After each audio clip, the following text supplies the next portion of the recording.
हक़ मौजूद साथियो 3 महीननि खां पोइ अॼु मुंहिंजी यूनिवर्सिटीअ जो पहिरियों ॾींहुं हुयो ऐं सेकंड सेमेस्टर हुयो। सोचियमि त पंहिंजनि दोस्तनि सां व्लॉग शेयर कजे।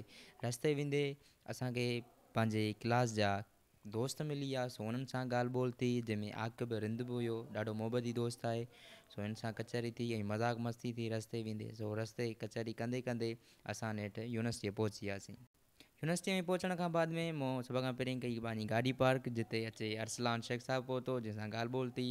ॻाल्हि ॿोल कंदे अञी असां क्लास में पहुतासीं। क्लास में जीअं पहुतासीं तीअं ई मैम असांजी क्लास में वेठी हुई। सो क्लास हलंदड़ हुयो। क्लास वठण खां बाद में असांजो बहितरीनु दोस्त अरबश आहे, सो हिन सां ॻाल्हि ॿोल थी ऐं यूनिवर्सिटी जे ॿाहिरि चकर हणी वरी अची क्लास में वेठासीं, जिते कचहरी ख़ूब कईसीं दोस्तनि सां।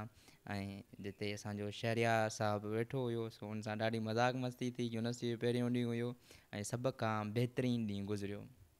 सो कचहरी कंदे कंदे नेक्स्ट क्लास बि शुरू थी वियो। क्लास ख़तमु थियण खां बाद में असांजे उमरकोट जा बि दोस्त मिली विया।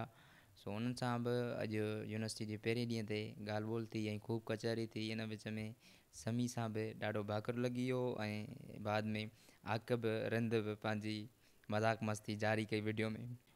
मानी खाइण खां बाद में मां यूनिवर्सिटीअ में दाख़िलु थियुमि ऐं पंहिंजी गाॾी उतां काई गाॾी करण खां बाद में सदर जी ख़ूबसूरत गेटनि खां थींदो शारा फैसल ते चढ़ियुमि ऐं नेठि आख़िर घर पहुची वियुमि। सो अॼु जो व्लॉग इहो हुयो ऐं अॼु जो ॾींहुं अलहमदिल्ला मुंहिंजो बहितर गुज़रियो। Thank you for watching.